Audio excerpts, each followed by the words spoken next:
Hoje eu recebo aqui uma pessoa que, às vezes, a gente fica nervoso, né, em algumas circunstâncias. E hoje, pastorzão, é um desses dias assim, que eu fico um pouco nervoso, porque aí eu preciso assim, falar que eu amo demais o Senhor e o Senhor é uma inspiração para a minha vida. Recebo aqui o pastor Jeremias Pereira, da igreja, Oitava Igreja Presbiteriana. Seja muito bem-vindo, pastorzão. Obrigado, pastor Charles. Obrigado, gente boa, que você está conosco nessa prosa abençoada sobre a obra missionária. O crente que não é missionário não é crente, não é assim mesmo? E a igreja que não é missionária não é igreja, é da natureza da igreja ser missionária. Sou grato a Deus, que Deus tem te dado assim esse pacto tão bom a favor do reino do Senhor. E que abençoe sua casa, sua esposa, Amém. Seus filhos queridos. Amém. E que floresça a Rede Super e a Igreja da Lagoinha, que tem sido uma bênção para as nações. Louvado seja Deus. Amém. Nós estamos em busca disso, né? Pastor, eu vejo que a obra missionária arde no seu coração. Porque eu ouço as mensagens, vejo em alguns vídeos, o senhor sempre trazendo muitos relatos sobre missões. Um dos que me marcou foi quando o senhor conta que o senhor acordou com dor de dente e o senhor achou aquilo estranho, e vou deixar o senhor contar por quê. E, de repente, o senhor se viu orando por missionários e tomou uma decisão de abençoar os missionários, cuidando da boca dos missionários. Ou seja, às vezes nós espiritualizamos tanto a obra missionária, mas ela também tem as suas necessidades físicas, não é verdade? É assim. Não foi exatamente uma dor de dente. Eu sonhei com uma moça rindo para mim, faltando um dente. Madrugada. Então, eu geralmente não dou muita bola para sonho, não. Mas aquele sonho me perturbou. Aí pensei, mulher, minha esposa, será que é perturbação na minha mulher? Aí fui ajoelhar e orar. Tranquilo. Deve ser contra a Oitava Igreja. Aí fui orar, tudo na paz. E eu tenho uma paixão pelo obreiro pobre, o obreiro sertanejo, o obreiro ribeirinho, o indígena, o cigano, o que trabalha com os quilombolas, o que trabalha com os mais pobres. E eu comecei a orar pelo sertanejo. Quando eu comecei a orar, eu comecei a chorar. Olha. E eu falei, meu Deus, qual é a situação que está acontecendo lá? O que é isso, Senhor? Mas aí depois voltei, deitei. Quando eu acordei, meus olhos estavam inchados, minha mulher perguntou, o que foi?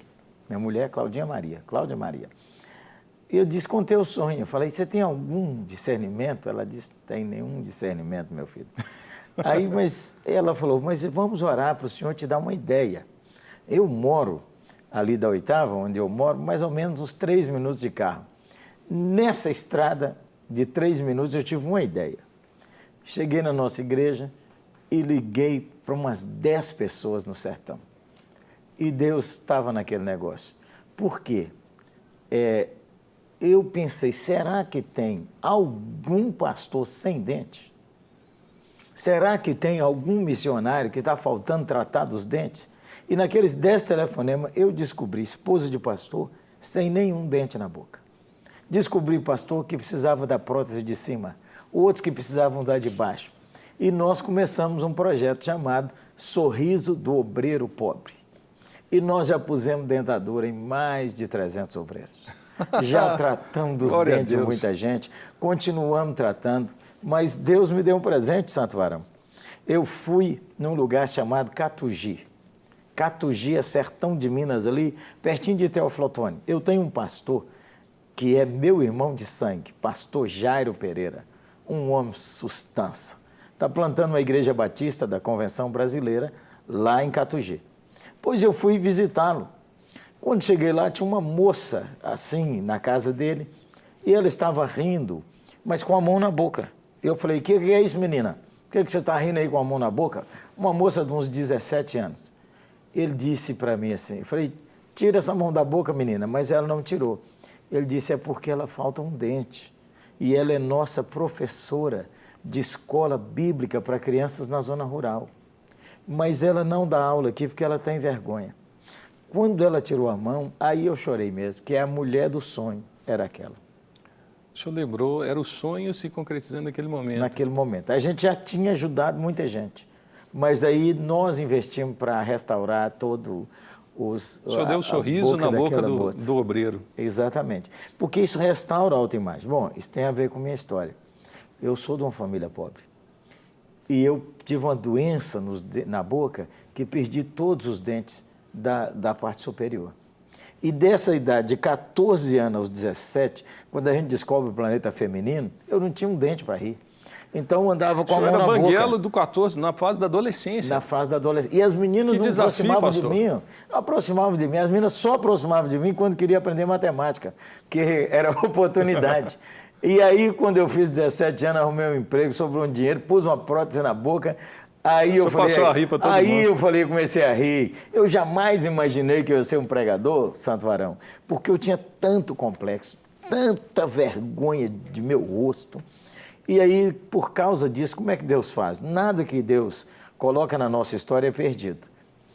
Creio que por causa dessa história, me lembrei de que um obreiro pode estar assim, acanhado, abatido, porque ele precisa de uma ajuda para consertar a boca dele.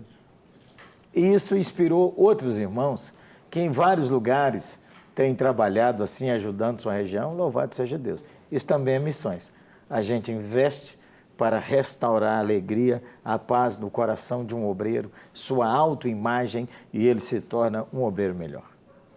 Quando o senhor fala, por isso que eu quis trazer para esse contexto, que nós podemos falar de missões transculturais, podemos estudar antropologia, como se trabalha uma região na obra missionária, em se adaptar àquele lugar, os desafios da teologia aplicada à vida missionária, mas nós temos um despertamento também daquela pessoa que é simples, mas ama Jesus e é missionária de coração. E de repente ela se vê, eu preciso de repente ler todos esses livros, esses materiais para ser um missionário. É isso que é a mente aberta, sabe, pastor? É desmistificar isso. Não é rasgar o livro, é mostrar que o conhecimento é importante. Exatamente. Mas que a obra missionária não depende do intelectual. Claro. É um pensamento certo esse? Às vezes até atrapalha, não é? O sujeito era fervoroso antes de ir para o seminário. Foi para o seminário, murchou. Ficou frio. Morreu. Não ora mais, não jejua mais, não busca mais Nosso Senhor. Então, quando nós conversamos no início, que a igreja é missionária por natureza. Foi Nosso Senhor quem falou.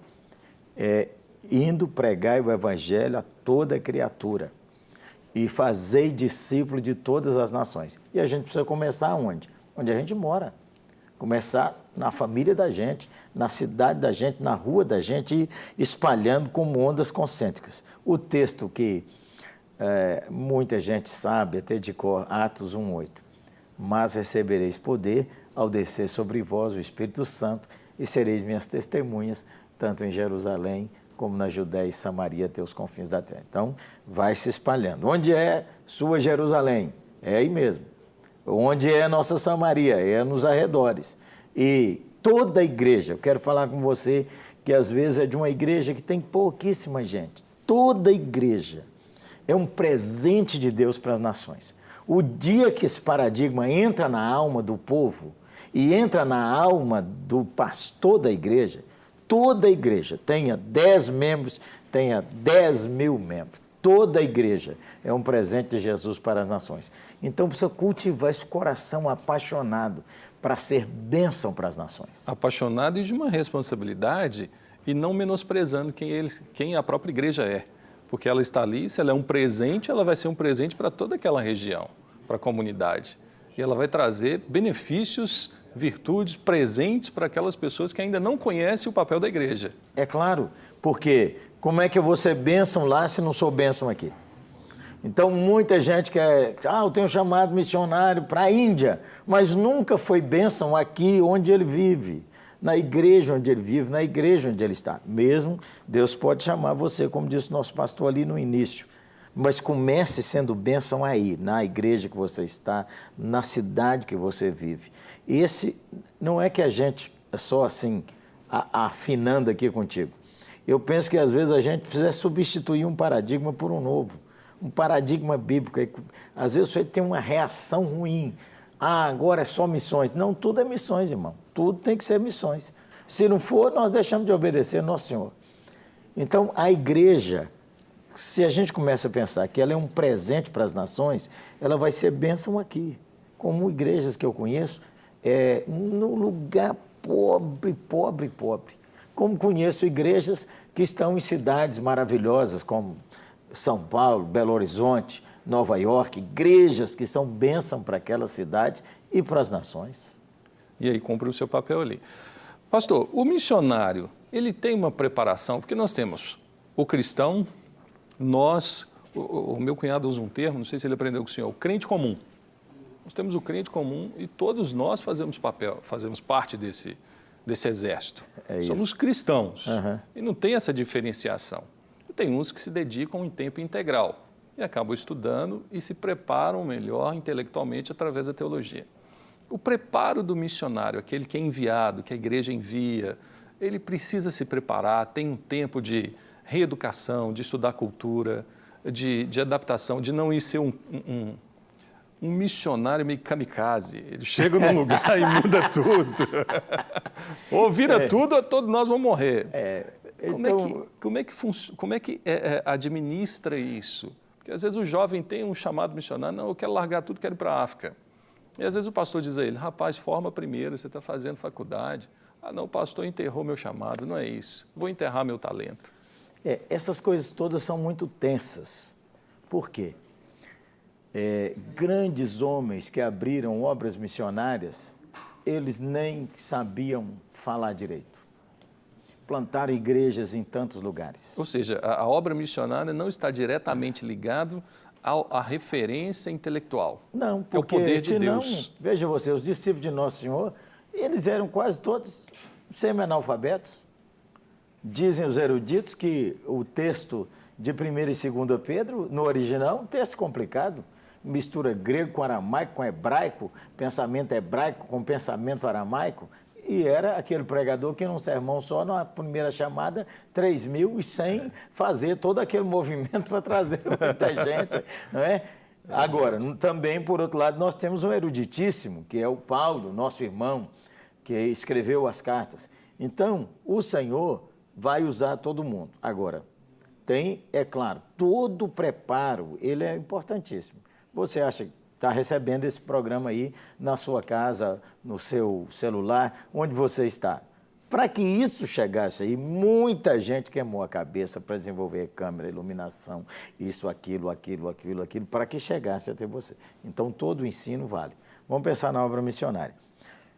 Hoje, a questão missionária, os povos mais difíceis estão para ser alcançados.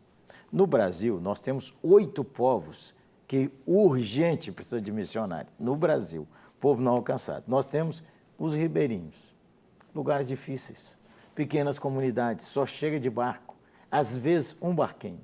Para quem nunca ouviu falar nos ribeirinhos, fica ali na região norte. A gente tem meio do Amazonas, Pará. Amazonas, Pará, Piauí, aqui no Pantanal, muita gente é ribeirinha. Nós temos ribeirinhos em Minas Gerais, nas margens do Rio São Francisco, muitos e muitos.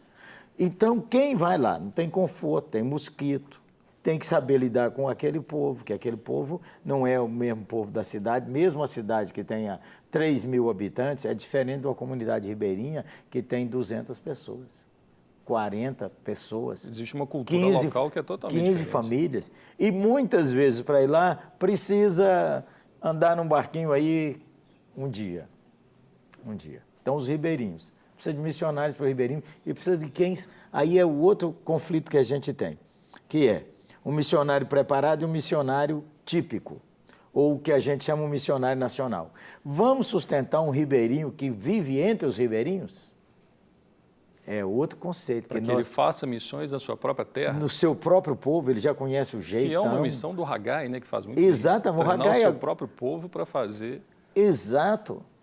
Então, o Instituto Haggai esteve no Piauí agora, fazendo uma coisa maravilhosa, inclusive, parênteses, pondo dentro na boca dos obreiros pobres. Beleza, Bittencourt, não é? Então, veja você, aí nós temos ribeirinhos, nós temos indígenas, mais de 127 tribos, sem uma frase do Evangelho na sua língua. Então, aí precisa de preparo. Isso no Brasil. No Brasil. Como é que a pessoa vai grafar uma língua, vai escrever o alfabeto, escrever as histórias daquela língua, escrever aquela língua, para depois traduzir a Bíblia? Exige preparo.